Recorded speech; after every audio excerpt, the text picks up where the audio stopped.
Shape নিয়ে কাজ করার সময় কিছু শর্টকাট জানা থাকলে কাজ অনেক ফাস্ট অ্যান্ড এফিশিয়েন্ট হয়ে যায়।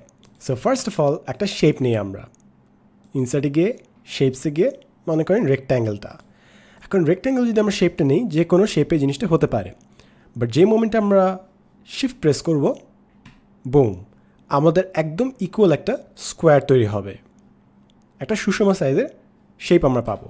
সো যখনই আমরা শিফট প্রেস করবো আমাদের সবগুলো সাইড ইকুয়াল হবে।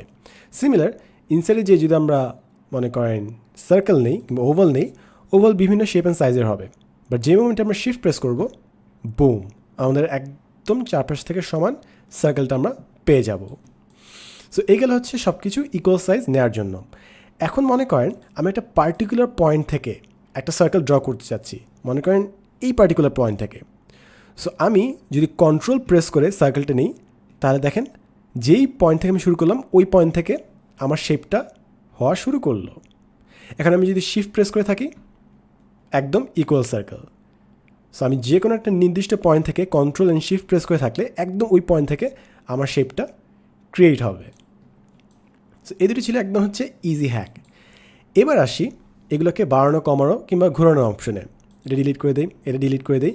নিচে বাম পাশে খেয়াল করবেন যে আমি কোন কিগুলো প্রেস করছি সেটা। সো আপনি চাইলে এই রেক্ট্যাঙ্গেলটাকে এভাবে ঘোরাতে পারেন, অথবা আপনি শিফট প্রেস করে রাইট অ্যারো প্রেস করলে দুই পাশে বড় হবে, ডাউন অ্যারো প্রেস করলে দুই পাশ থেকে ছোট হবে, আপ অ্যারো প্রেস করলে দুই পাশ থেকে বড় হবে। সো আপনি যদি শিফট প্রেস করে আপ, লেফট, রাইট, ডাউন এগুলো প্রেস করে দেখেন, তাহলে আপনি বিভিন্ন টাইপের রেজাল্ট পাবেন। এখন আপনি যদি এটা ঘোরাতে চান, আপনি চাইলে এভাবে মাউস দিয়ে ঘোরাতে পারেন যে কোনো নাম্বারে, অথবা আপনি চাইলে এভাবে ঘোরাতে পারেন, বা শিফট প্রেস করে ঘোরালে আপনার 15 ডিগ্রি 15 ডিগ্রি 15 ডিগ্রি করে ঘুরবে। এবং আপনি যদি অল্ট প্রেস করে থাকেন, অল্ট প্রেস করে right arrow 15 degree 15 degree 15 degree, alt press করে লেফট অ্যারো 15 15 15 15 15 15 এভাবে ঘুরছে। সো যখন আপনি অ্যাকুরেটলি কোনো কাজ করার চেষ্টা করছেন, তখন এই অ্যাকুরেসিগুলো অনেক বেশি কাজে লাগে। এখন অনেকে হয়তো বা কন্ট্রোল সি, কন্ট্রোল ভি এইভাবে তারা কপি পেস্ট করে, অথবা আপনি চাইলে জাস্ট শেপটা সিলেক্ট করেন, কন্ট্রোল ডি প্রেস করেন, বুম, আপনার ডুপ্লিকেট হয়ে গেল। কন্ট্রোল ডি প্রেস করেন, বুম, ডুপ্লিকেট হয়ে গেল। শুধু তাই না, আপনি যদি একটু স্মার্টলি কাজ করেন, আপনার ডুপ্লিকেটগুলো খুব ভালো মতো হয়। ফর এক্সাম্পল মনে করেন আপনি এখানে 5টা বক্স চাচ্ছেন সমান সমান দূরত্বে, তো আপনি কন্ট্রোল ডি প্রেস করলেন।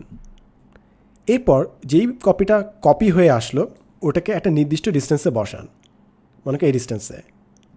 এরপর কন্ট্রোল ডি প্রেস করেন, ঠিক একই ডিস্টেন্সে আরেকটা কপি হবে, কন্ট্রোল ডি আবার একই ডিস্টেন্সে, কন্ট্রোল ডি আবার একই ডিস্টেন্সে। এই সেম জিনিসটা আপনি অন্য ক্ষেত্রেও কাজে লাগাতে পারেন। ফর এক্সাম্পল মনে করেন উপরে একটা বার নিলেন এইভাবে, কন্ট্রোল ডি, তারপর এই একটা নির্দিষ্ট দূরত্বে আমি নিলাম বারটাকে, control D D D, control D, control D, control D, একদম ইকুয়াল ডিস্টেন্সে সবগুলো ক্রিয়েট হয়ে গেল।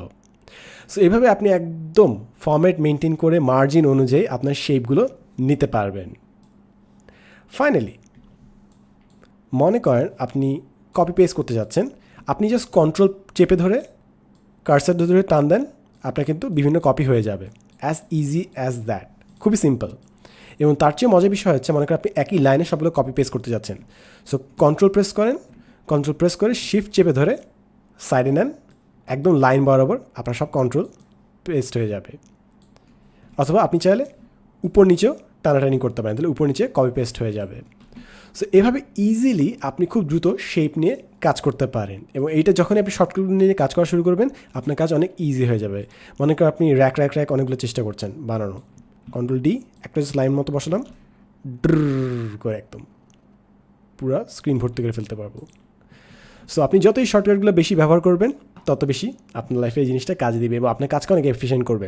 যখন আমরা ভেক্টর ডিজাইন কিংবা অ্যানিমেশনে কাজে যাব, তখন দেখবেন যে এটা কত বেশি দরকার হয়, এবং শর্টকাটগুলো যত বেশি দ্রুত আপনি রপ্ত করবেন, আপনার কাজ তত বেশি এফিশিয়েন্ট অ্যান্ড ইফেক্টিভ হয়ে যাবে। এতক্ষণ ভিডিওতে আমি ছিলাম সাদ্দাম সাদিক, দেখাবেন নেক্সট টিউটোরিয়ালে, and as always thanks for watching.